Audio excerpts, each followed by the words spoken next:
Welcome or welcome back to Lift You Up Inspiring Health Stories. I'm your host, Tamika Bickham. I'm the founder and chief storyteller of TB Media Group. But for the purpose of this podcast, I am your health and happiness matchmaker. Now, before I introduce you to today's guest, you know what I'm going to ask you to do. I ask you every week.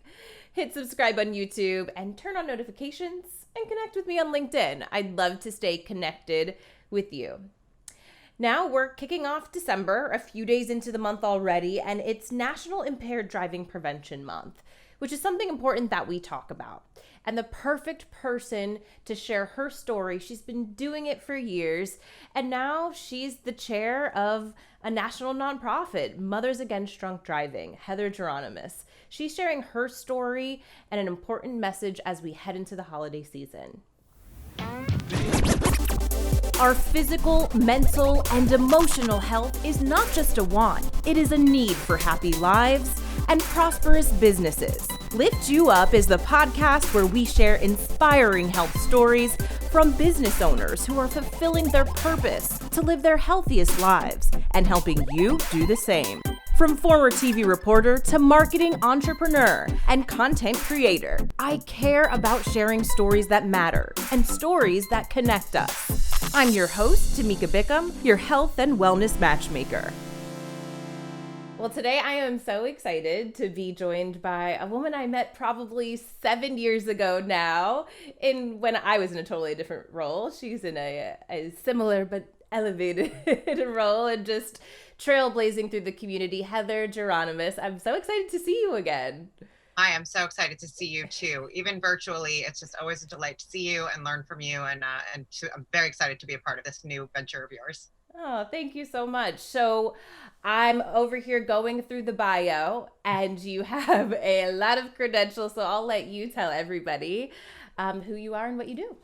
Sure. So by day and, for my day job, I am the Director of Corporate Affairs and Corporate Social Responsibility at UKG, which those of you in South Florida might know as Ultimate Software. During the pandemic, we merged with Kronos, a Lowell-based organization. So we doubled in size, and we are stronger than ever, just under a new name. So that's what I do for work. And then, of course, I volunteer with a lot of organizations, and I serve as the board chair of Mothers Against Drunk Driving nationally, which is definitely a big change from when I met you, Tamika, when I was the chair of Walk Like Mad and Mad Dash Fort Lauderdale, something that I'm still working on, but certainly now working with the organization at the national level to drive strategy, fundraising, and events on a much bigger scale, and really, most importantly, to save lives.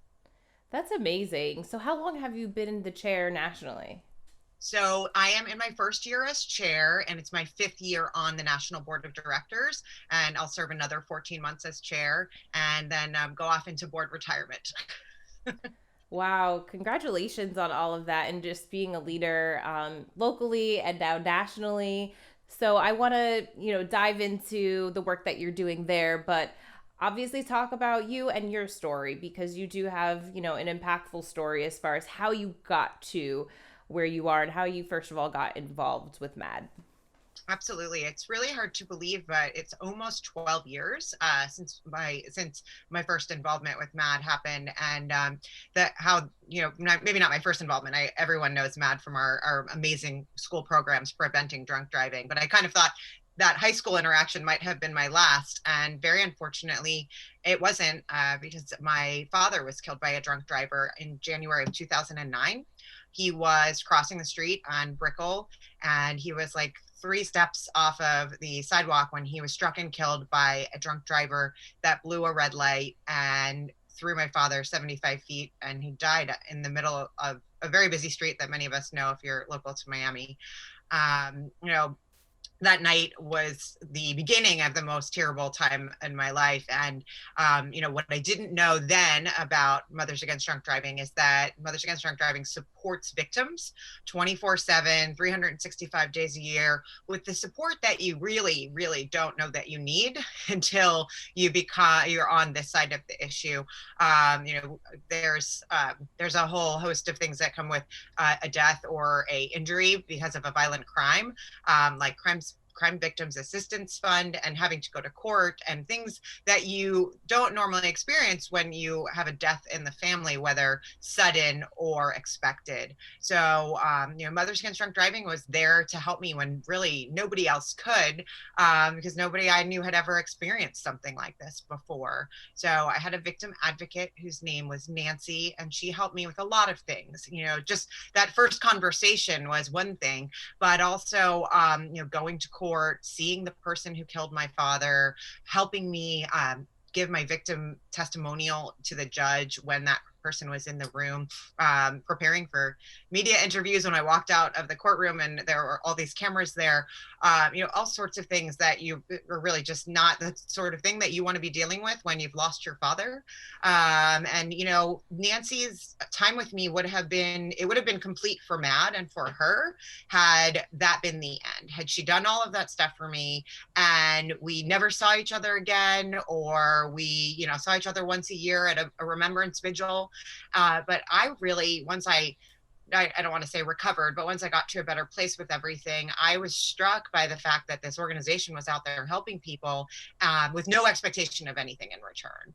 And having grown up here, left here, and come back after the death of my father, I was also struck by the fact that MAD didn't seem to be as prevalent as it was when I was younger. So I guess I made a very bold decision to change that. And one of the ways that I changed that was by starting this 5K fundraiser where we met, called Walk Like Mad and Mad Dash Fort Lauderdale. The event is like 11 years old because we skipped the 10-year anniversary because of COVID, but we'll be revisiting it in April. And it's really not just a 5K. It's something that's created and pushed this community conversation with sponsors, with media, with corporations, raising the awareness about the dangers of drinking and driving year round, and culminating on that day in April. I have a question about when this horrible accident happened and all of those things, right, that you had to face. That, those are things we don't think about unless we're in that position, right? Like the victim advocate, that first conversation after being in court and all those things you just mentioned. But yes. How did you get connected with MAD, in that time right after? Was it how did you know to even where to go? Was it that someone pointed you in that direction or you found them? How did that kind of happen? So in general, there are a lot of ways that people get connected with MAD. Often it's through the police officer who catches the case, because we work very closely with traffic safety professionals all over the country. And we're very connected with our DUI enforcement all over, which is the case here. And, I'm still very close to the woman who caught the case against the person who killed my father. It wasn't that in my case, my father was a pretty well-known physician here, so it was covered pretty widely in the news. So MAD reached out to me, and that's not uncommon, particularly with social media now. We know a lot about the DUI cases that are out there. So it's probably, a lot of times we're doing outreach to see how we can offer support. And in my case, I actually did not return that phone call. I had a couple phone calls from Nancy, and I was handling it. You know me, I'm a pretty tough person. Yeah. It was tough. So I thought I was handling it, but I have my father was survived by his mother. So I was kind of handling it for her and handling it for my mother. And, one day I just really did not know where to turn. And I returned these voicemails that for whatever reason, I never deleted. I never returned the call, but I didn't delete the messages. And I remember the car I was driving and the parking lot I turned into to have the conversation. I spoke to this woman for about an hour. But I do want to let your viewers know, if anyone is in this situation and they don't feel like they can reach out, on a helpline, which is available 24/7, which is 877-MAD-HELP. We do have, help on Facebook. We have help on chat. There are so many ways to reach out to us. And we really try to respond as quickly as possible. And it is such an unfortunate situation. We have trained victim advocates, and many of them, not all of them, but many of them have gone through this themselves. It's not my special skill. I don't, Nancy herself had a daughter who was killed by a drunk driver, and I really commend her for being able to talk about that every day, and she made that her job. I don't know if I could do it because it is, bringing up the pain. But it's really amazing what our victim advocates do, whether or not they have a personal impact or they've had, a social work background. But we have a whole host of victim advocates all over the country. But then again, in off hours, you can connect with someone online or on the phone.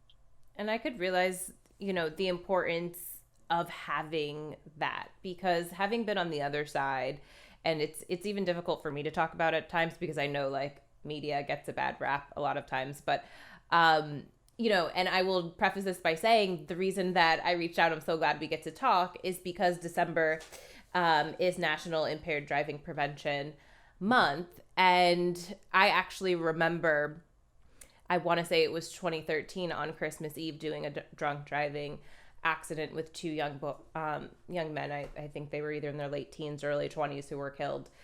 And having to be in that situation as a reporter and have the family show up to the scene, like on one side I'm doing my job and sharing the story, and then at the same time kind of living it through their eyes and seeing them go through that like initial moments of pain and hurt. And like that's forever burned in my mind and in my brain. And I obviously am only experiencing just a fraction of the hurt that family is. So I think it's a really important message to share, kind of before we dive into maybe more of like the numbers and kind of where things are at in this year within the context of COVID. What is just your message, having gone through this, to anybody who still does drink and drive? So really there's just no excuse, and it's the time, but the most important thing, especially as we head into the holiday season, no matter how you celebrate this year, is that the time to plan isn't once you've already gone out or to your friends, wherever you're celebrating, even if you're celebrating on your own. The time to plan isn't when you've already had alcohol. The time to plan is before. So, for me, I enjoy, I enjoy drinks when I'm out, but I know ahead of time if that's going to be that kind of night. And then I don't even take my car, I would take a ride share or have a designated driver. But the time to plan, just like you make all these holiday plans, like I think, my dad's crash happened in late January and it was right before his birthday. So you think like a celebratory time. Now the holidays are like, nothing's better than the holidays, and particularly who needs it more than we do this year. But this is the deadliest time on our road. Between Thanksgiving and New Year's, over 1,000 people die because of drunk driving. And but you've made all those other plans. Like the only thing that you have to think about is not just where you're having Thanksgiving dinner, but how you're getting there and how you're getting home. But it's not, you shouldn't think about it or leave that to chance. No, absolutely. 1,000 deaths happened between, you said, Thanksgiving and New Year's. Yep. I read, I believe this was on the MAD website, about in 2018, that 839 people died in alcohol-related crashes in December, but 108 of those were just between the 2 days of Christmas Eve and New Year's Eve, being the two deadliest days for impaired driving accidents. I mean, that's a huge number. This has been a different year for all of us. Mm-hmm. Right now, I think we're here at the time of this recording, we're talking about Thanksgiving, and we're hearing all of the Thanksgiving reports that they're saying, don't get together with families, stay at home, don't do large gatherings. We're seeing numbers on the rise. So what are you seeing, anticipating that, yes, on the holidays, we are still, drinking during this time of COVID, but are you seeing that people are still out and driving, or drinking and driving? Like, what does that look like this year, since it's a totally different year? So it's counterintuitive. You would think that with the lockdowns that we went through and people doing more, hopefully, to stay at home and keep themselves safe, that they wouldn't, that drunk driving would be on the decline, but that's not what we're seeing. We're seeing usually the drunk driving, the amount of deaths from drunk driving are about a third of traffic deaths, which by the way makes drunk driving the #1 killer on our roadways.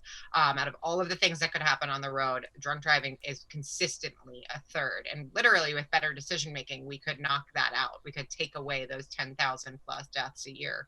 But it's not declining because of COVID. It's not declining because of smaller gatherings. I almost think, because we've seen a lot of reports in the media that alcohol sales are skyrocketing. The combination of isolation and depression and increased drinking is very real, and people are still getting in their cars at some point. Do I know if it's to get more beer or to get a pack of cigs, if people are still doing that? Like, I really don't know why it's happening, but I do know that I was in the liquor store in my neighborhood, and I overheard the salesperson saying, "We're still delivering. Like, don't try to come here for if you run out of supplies for your party." And I thought that was so interesting that even the liquor store is saying that. So we're really anticipating a holiday season just as bad. The National Highway Transportation Safety Authority is anticipating the same or worse. So if we don't make behavior changes, Really?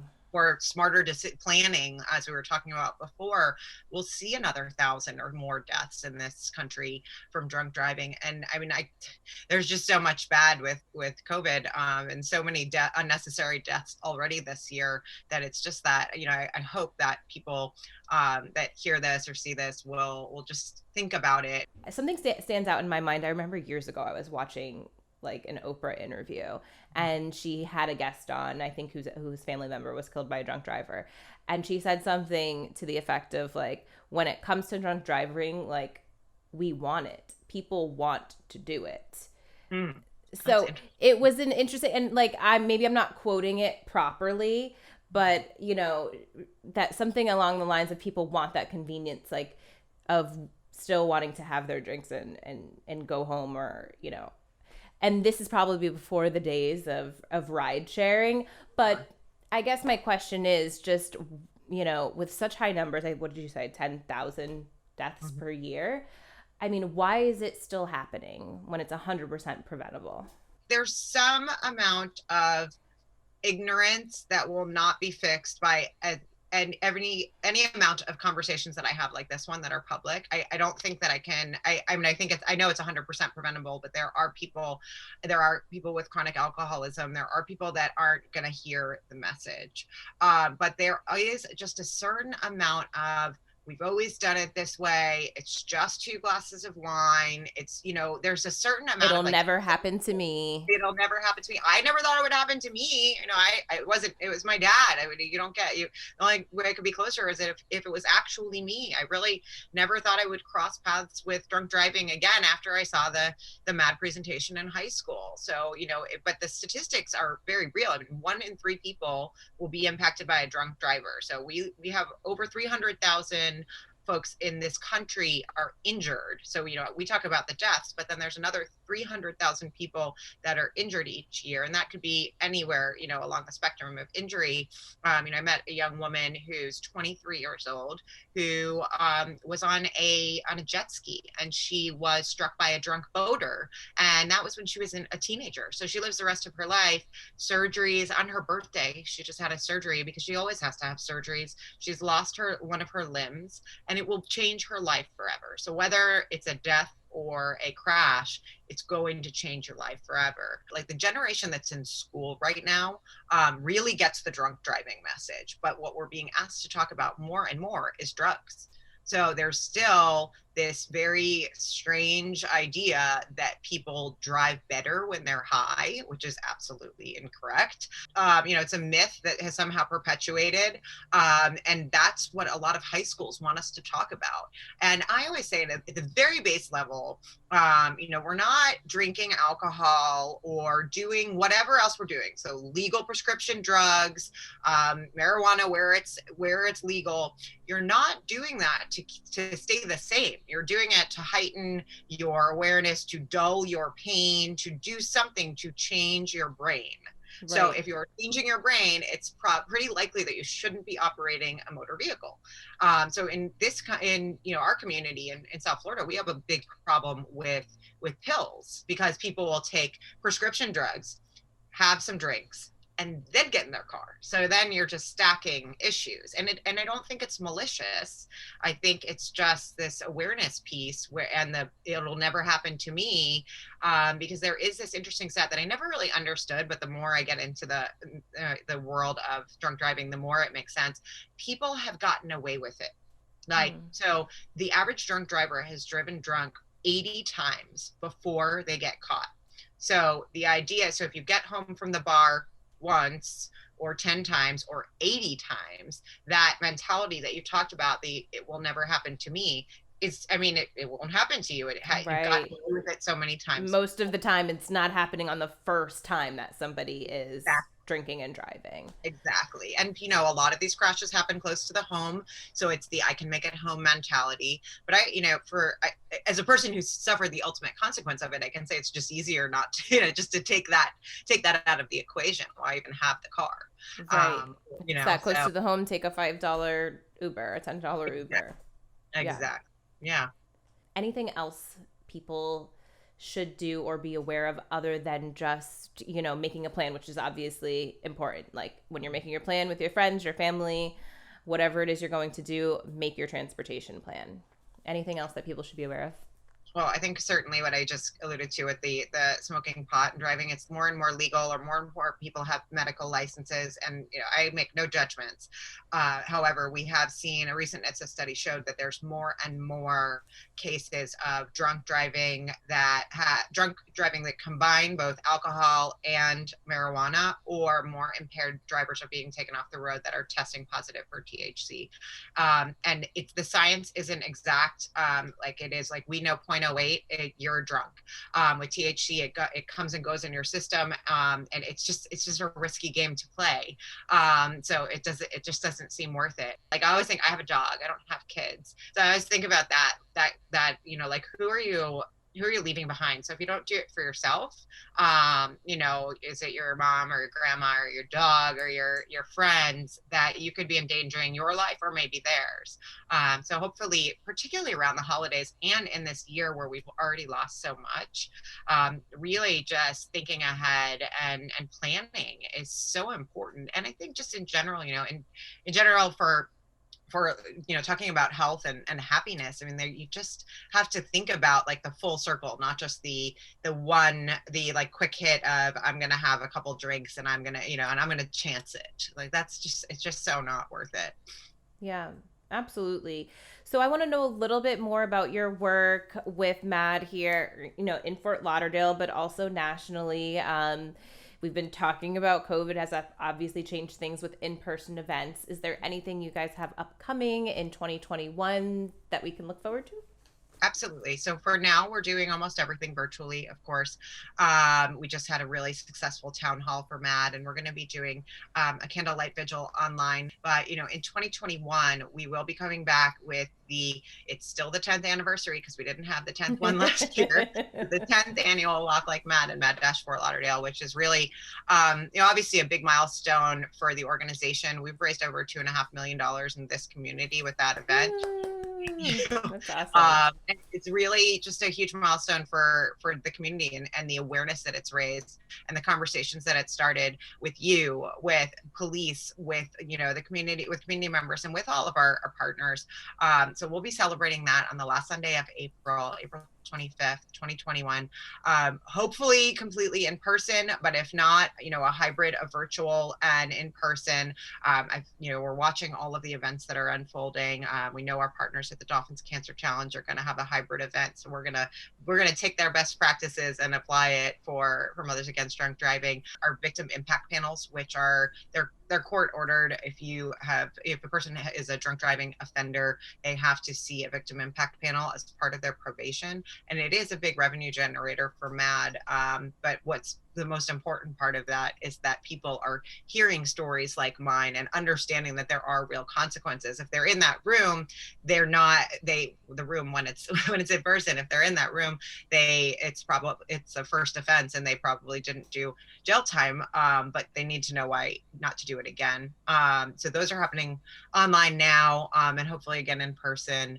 And really the biggest thing that we want to do is to be able to get back into our schools when schools or having assemblies to educate our youth, because I think, like, as I said, the drunk driving message has really got hit home with the younger generation. And, we need to keep hammering the drug driving message. But so we do want to get back into schools and continue our really important education programs. I want to ask a little more of like a personal question, since this show is all about health and happiness. And I read in your bio that you are an avid athlete.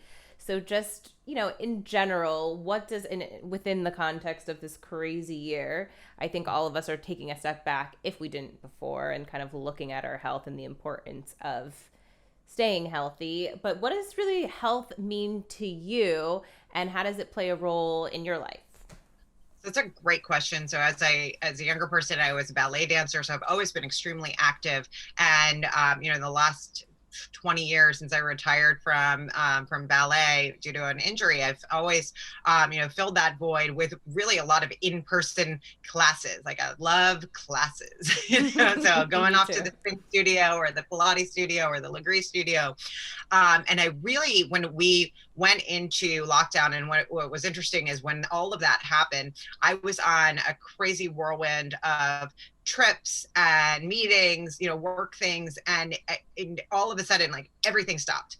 And I don't know why, but I remember sitting in my living room and saying, like, okay, my everything is closed. Like, the spin studio is closed, the Pilates studio is closed, but I have to move every day. And I really didn't, at that point, I didn't know what it was going to be, because I wasn't into like any of these online things, because I felt like I need that trainer and community interaction. Right. So I tried all the apps. Like, I downloaded them all, because they were all free then, like Peloton and everything.